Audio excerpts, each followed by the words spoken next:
Like it or not, if you own an interior design business, you're in sales. But it doesn't need to be a dirty word or to feel like you're being pushy. This week's guest, Shannyn Lee, dives into how you can master your sales approach and end up with a happy client. Welcome to the podcast, Shannyn. I am so excited to have you on here. Thank you, Gail. I am too. I've been looking forward to this, so thanks for having me on. Oh, it's my pleasure.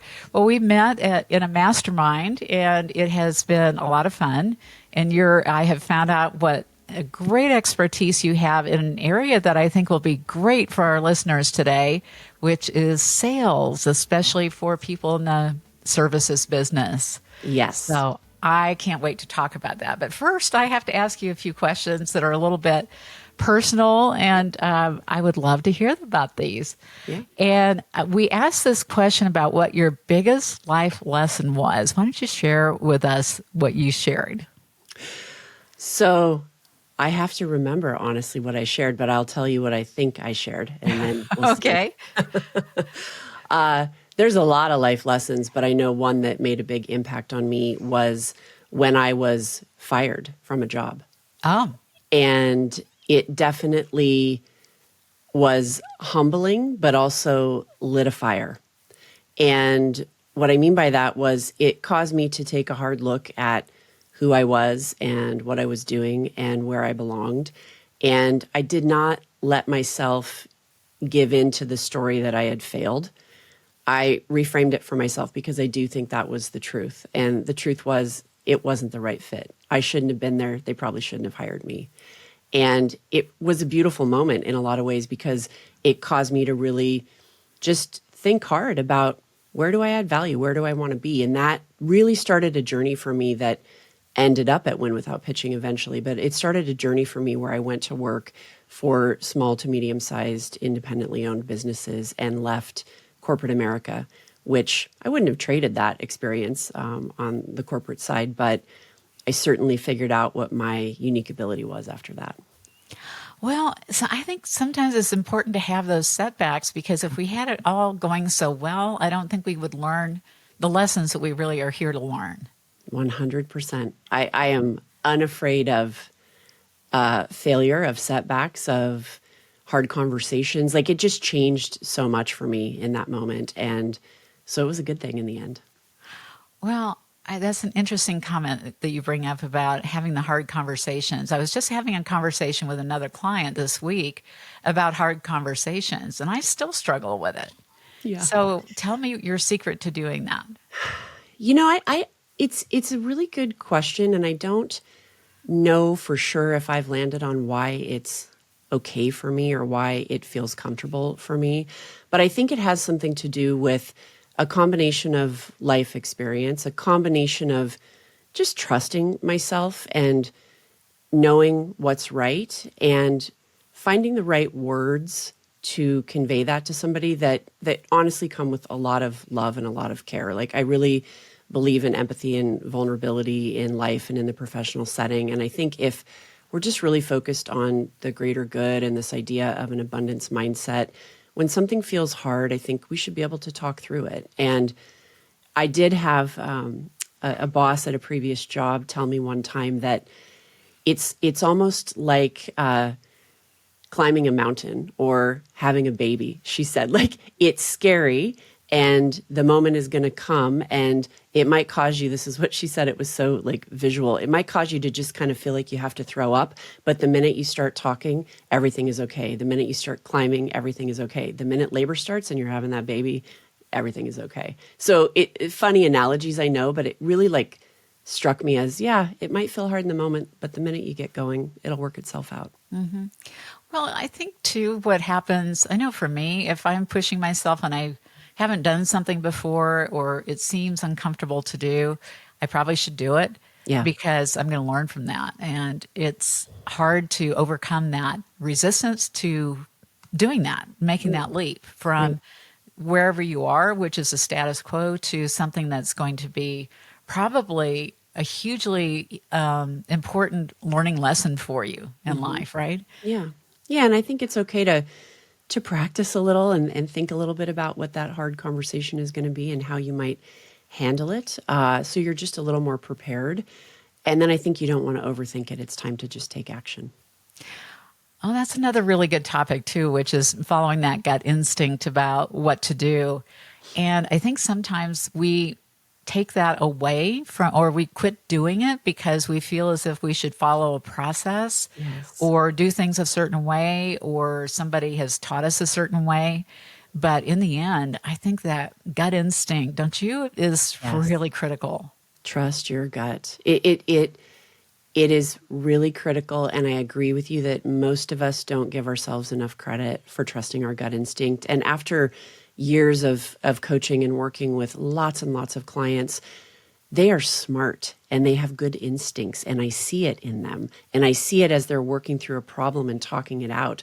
And in most cases, I'm just raising my hand saying, you actually know what to do here. You just need to trust your gut and be unafraid to say what you need to say.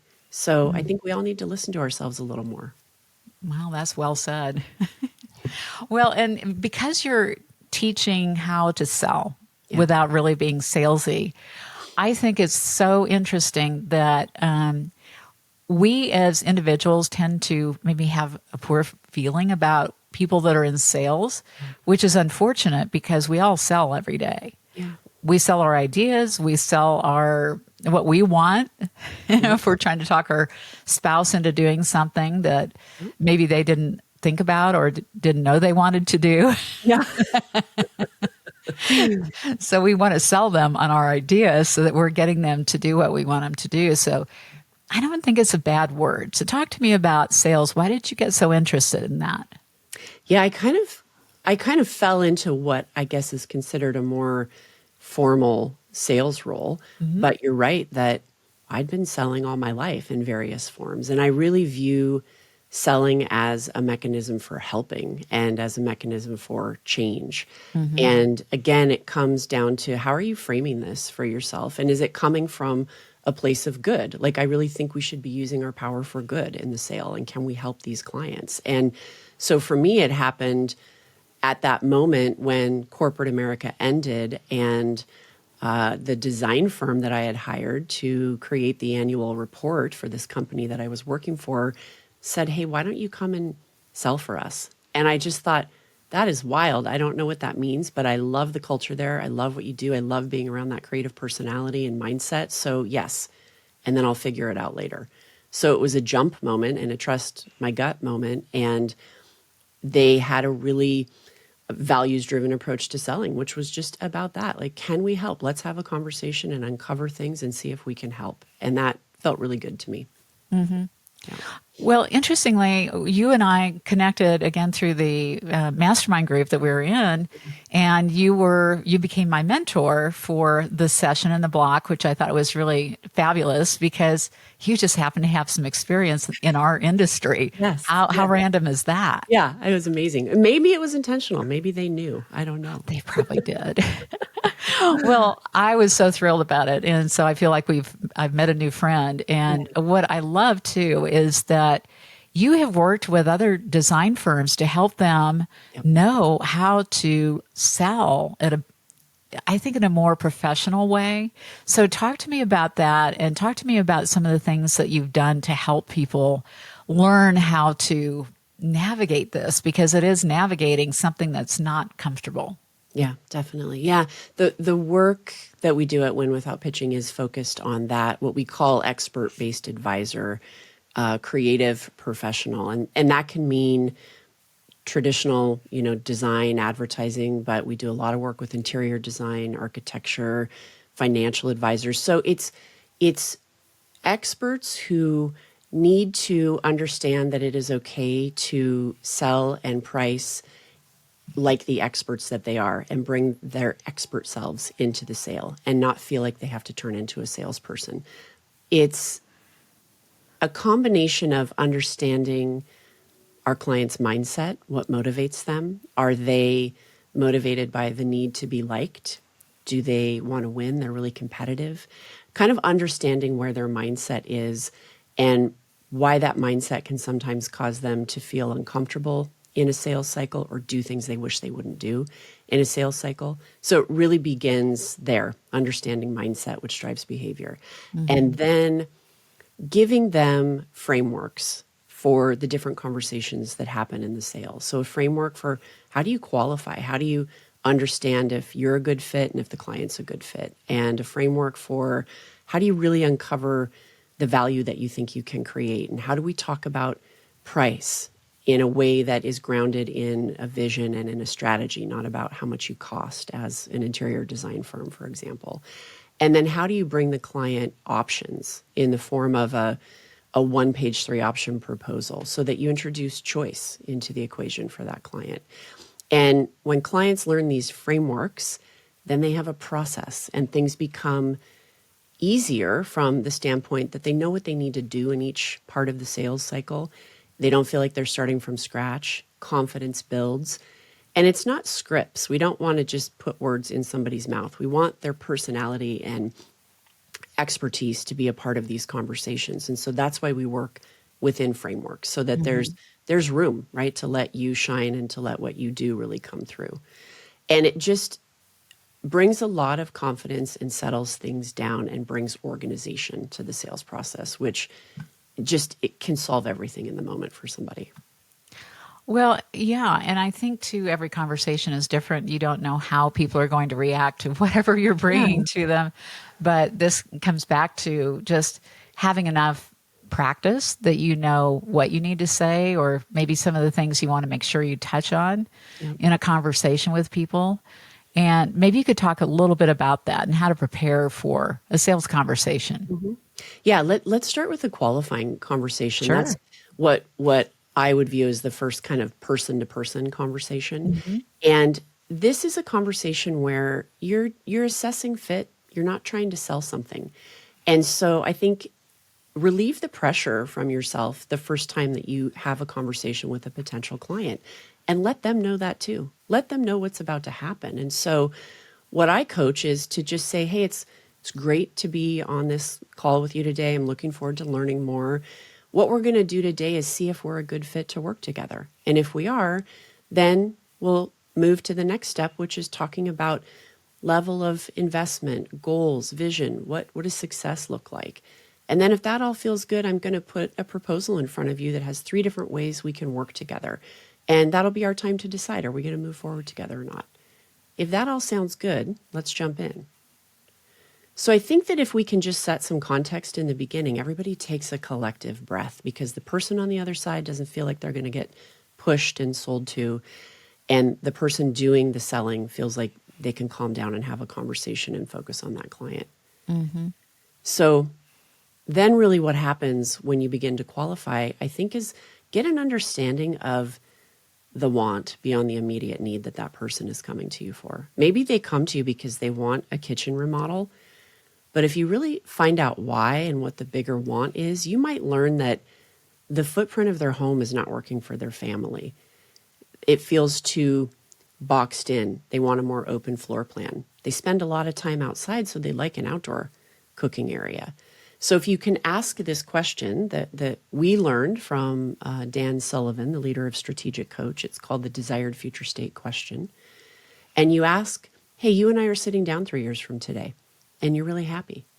What's happened in those 3 years to make you so happy?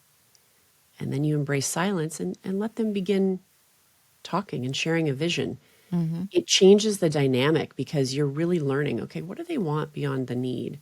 And let's put the focus on them and hear from them. And it opens up a different approach in that conversation afterwards. You know, it's interesting because I've talked to so many of our clients who've gone through very difficult conversations with prospects and they haven't gotten the projects and they've gotten very frustrated about it. So I'm sure that there are some things that you see that are frequently done that are mistakes. So let's talk a little bit about those mistakes. What are some things they should avoid? Yeah, I think specifically when I'm working with interior design clients, architects, it's so deeply personal because you're working in somebody's home in most cases if you're focused on the residential space. So there is a need for more reassurance, which means less jargon, cut out all of the jargon that your industry uses and speak in plain English so this person can understand you.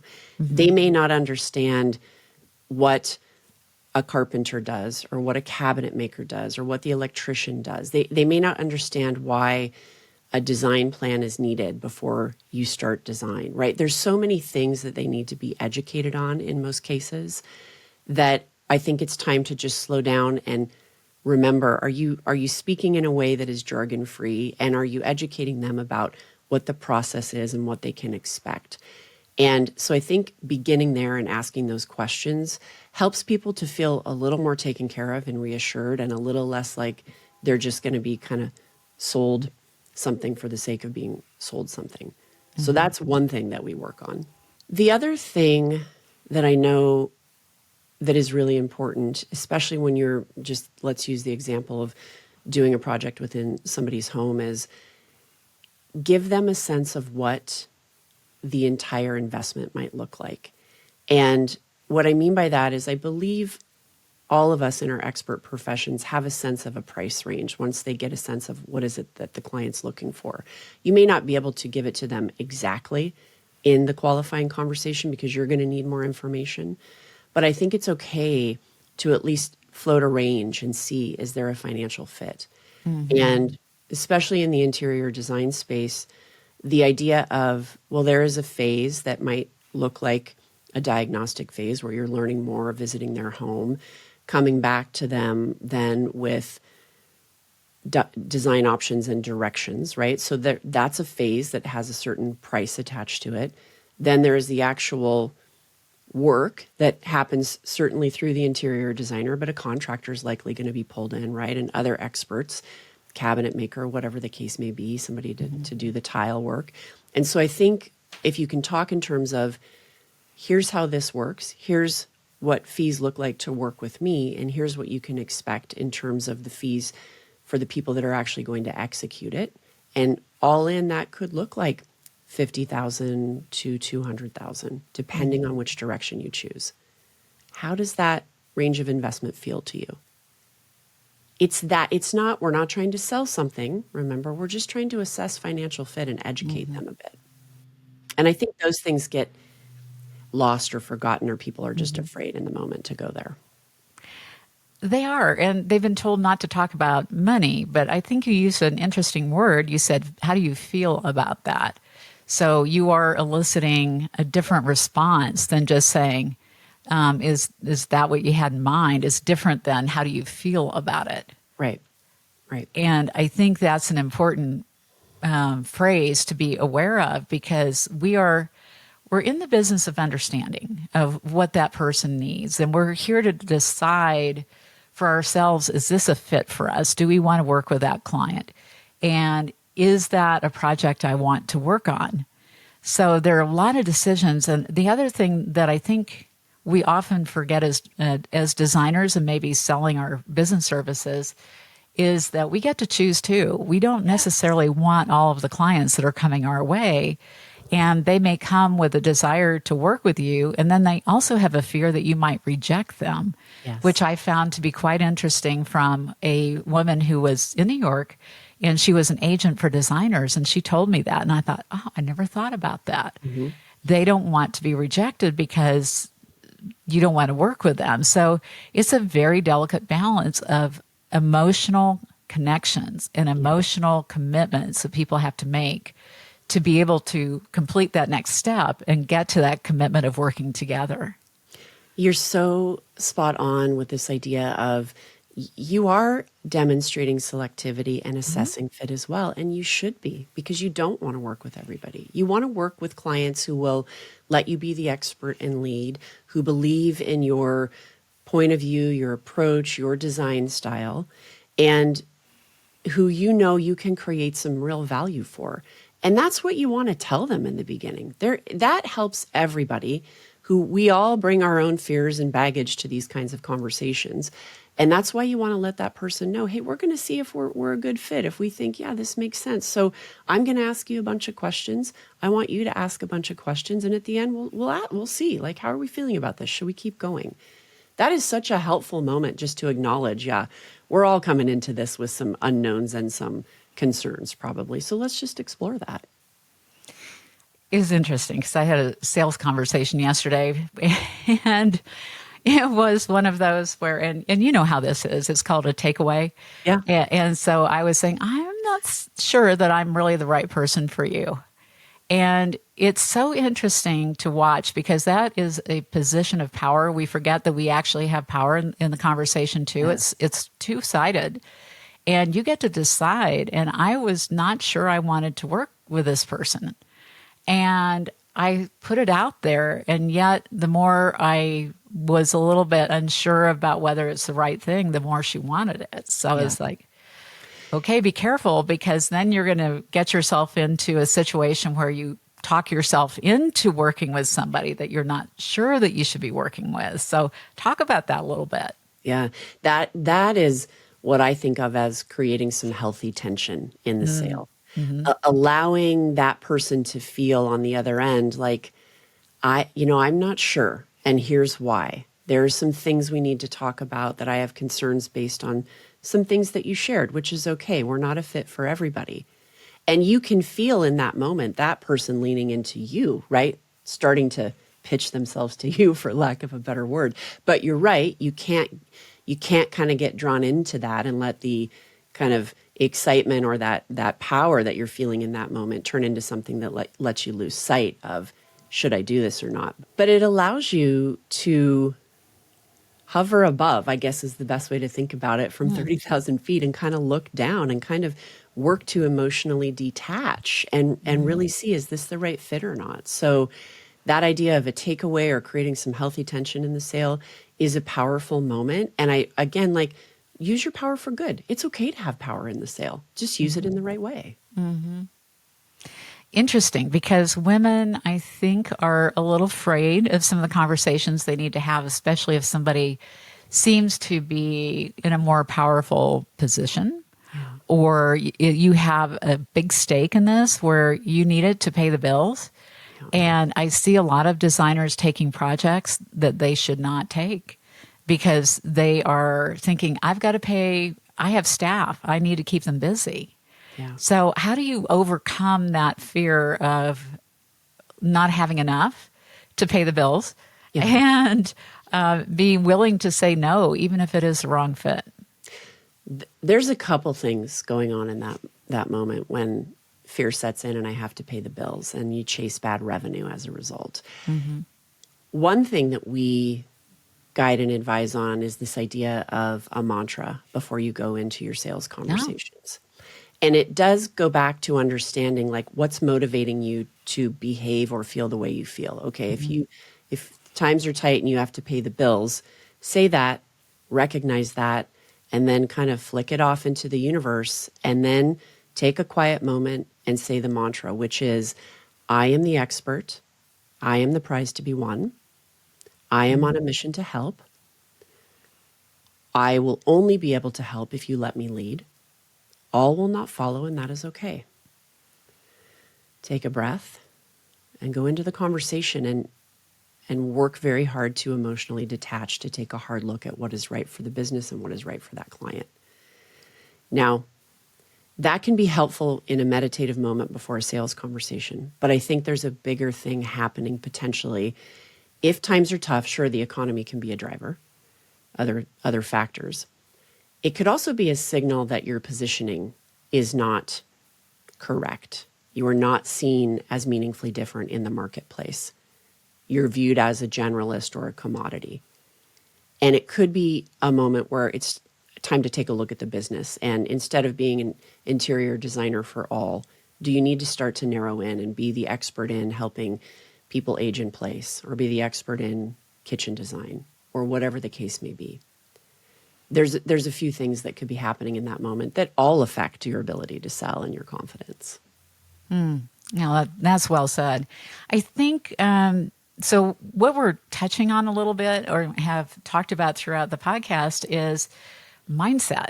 Yeah. And there is a mindset shift that has to happen for someone to feel maybe comfortably uncomfortable with having the sales conversations. I think you have to be there first before you can get to comfortable, where it's no big deal. You don't attach to the outcome. You're more interested in being curious Yeah. and seeing if there is a good fit with someone.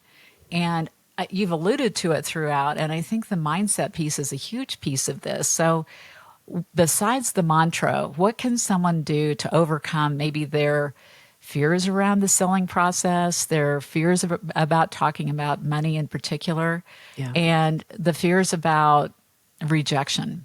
Yeah. Yeah. And it's not, mindset is so important because when you have the right mindset, typically the correct behaviors follow.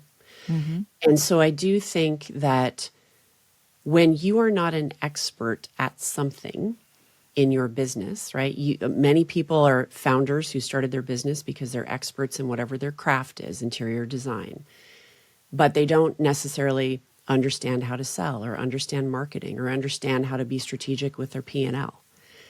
That's when it's okay to go get some help to learn how to build some skill and competence in areas that are going to help your business grow and thrive. And this is not a promotion to go buy sales training. It's a call out for people to pay attention to where they need some help and go get that help. And it is part of why I also talk about positioning, because I think that I know that when you are well positioned and you are seen as meaningfully different, you make better business decisions as a result. You come to the day-to-day of your company with more confidence. And when it comes to something like getting better at selling, getting some expert help, and then a lot of practice, frankly. Like a lot of this takes reps, right? And practice to really feel good about these different areas that you need to have some competency within in your business. Yes. And I think sometimes we think that, of course, as an owner and a founder, your number one job is to bring in business. Yep. You have to hunt and gather Yep. and bring in the bacon for everyone to eat. And if you don't, you're not going to have a successful business. Yep. And some people are just not geared for that. And I don't think they realize how important the sales process and having that steady flow of people in the business is to their long-term future. Right. And so you have to have these sales skills. And I think that people think they can wing it, but if you wing it, you don't have that practice. And so, for example, you have somebody who's in the Olympics and they're a diver. How many times do they do a dive before they're in the Olympics? Right. They have practiced that for thousands of times before they ever get on the stage. So we, as leaders of our business, cannot assume that we know how to do this right without scripting and practice. And the scripting just to help you understand how to glue it together, but then set aside that script and then, use the practice as the way to communicate after that. It's so true. And I think that people need to take a hard look at that if they're going to decide to start a business. There are some things that are just going to need to happen and be true in order for it to work. And that's where you make a decision. Am I cut out for this or not? Right. I will say I have had founders of businesses that I've worked with that have tried very hard and done the sales training and really put the practice in. And in the end, they couldn't do it, right? It wasn't them. And they had to make the decision, okay, am I going to bring somebody in to help me with this? Or am I going to hire an outside sales consultant to come in and play that role for me? There are outsourced sales firms that you can hire as well. And I think that's okay as long as you have done your due diligence and given it the effort that it deserves and not tell yourself a story that you can't do it just because you're afraid. Then I think it's okay to take a hard look at, all right, maybe I need some expertise in this area in the form of a sales leader to come in and really lead this for me. So all of those things need to be considered. But it's pretty rare that I've worked with hundreds, if not thousands of clients now over the years, that somebody doesn't learn and grow and transform and gain confidence and then have the ability to go sell for their company. Exactly. And I do believe, too, that a lot of your work is making sure that your marketing connects with the people that you're trying to attract. Yes. So that your sales process is not as onerous and hard. And if you've done a really good job of, like you said, positioning well and being able to state your case, and you're not willing to leave a conversation without having the tough conversation about money, because money is absolutely vital to every Right. conversation. Do not ever skip it in a sales conversation because it's a mistake. Yep. And it will bite you in the butt. Yes, it will. And it wastes everybody's time and nobody's happy in the end. And then Exactly. it's bad taste in everybody's mouth. And I've definitely worked with clients who it was a big hurdle to get over the confidence of talking about money. And I'll guide them to just say things in the moment, call out their vulnerability. Hey, okay, we've come to that point in the conversation where we have to talk about the budget. I know this can be uncomfortable, but let me check in with you on a few things. Like, just name it for everybody. Oh, the money talk can be hard, right? It's okay to do that as well. Yeah. Great. Well, I like that. How about a few more tips of things that you can share with the listeners that will help them gain confidence and maybe help them win more business? Yeah. Get good at saying no is one tip. Yay. Yeah. And sometimes it's just hard because you don't want to offend somebody or make them feel less than. And so I think it's a matter, again, of finding the language that you can handle it with grace. And so for me, it sounds something maybe like, it's been really lovely to talk to you today and learn more about your project. There were a few things that came up that just sort of tell me we're not the right fit. And so I think this time around, I'll take a pass, but I would love to leave the door open now that you know a bit more about us and how we work in case things change down the road.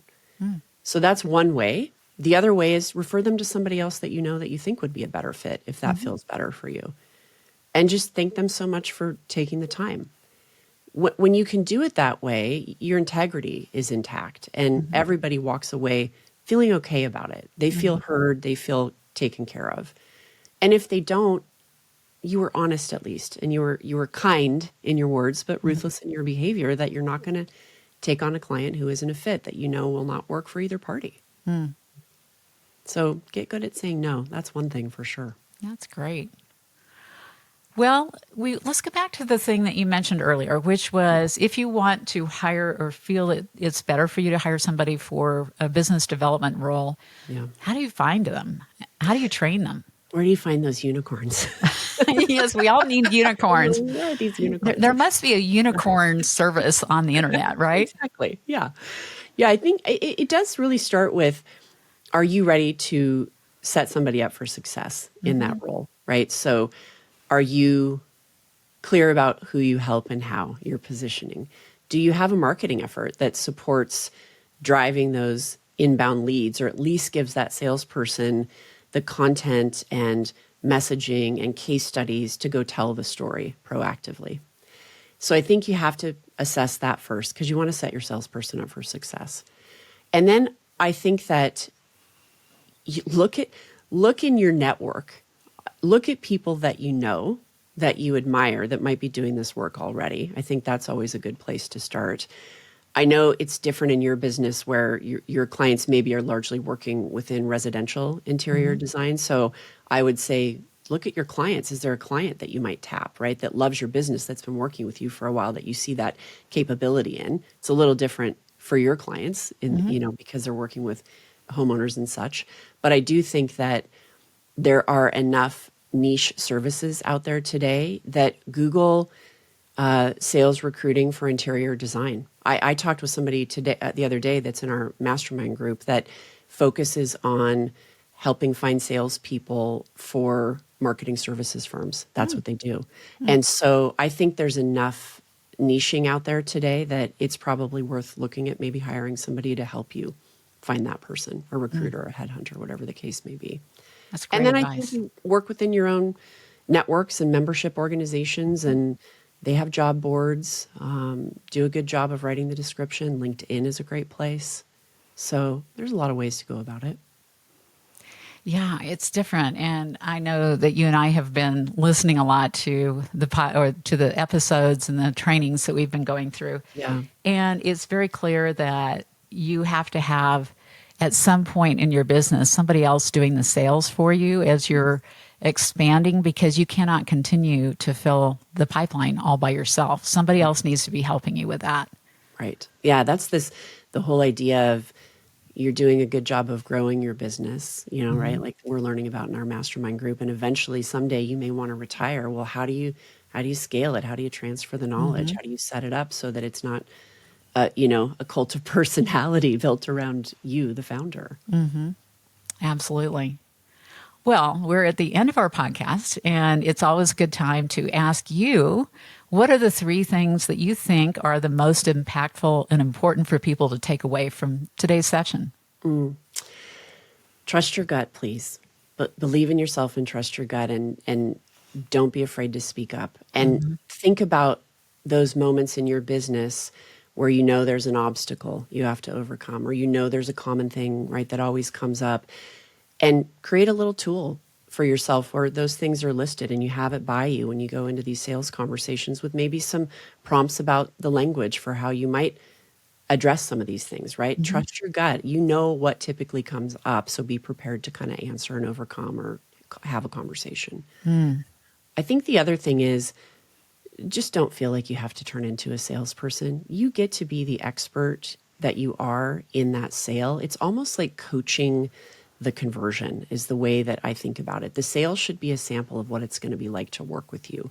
So don't be afraid to let it be that and release the need to sell, frankly, and be okay having conversations to learn and to see, like, is this a good fit?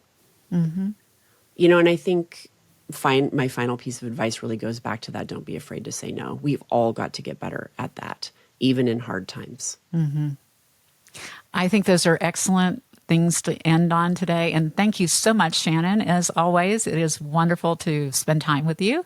And every time I get together with you, I think we need to have a glass of wine together. I know, exactly. This is the thing, Gail. Like we have a friendship out of this, and it's just been so wonderful. So thank you so much for having me on. Oh, it's a pleasure. Thank you so much. So, how are you feeling about sales now? If you tend to shy away from it, hopefully this different perspective makes you more comfortable with the role of selling. Tune in next week when Gail talks with Matthew Tenzin about how spirituality and holistic design factor into crafting a home's interiors.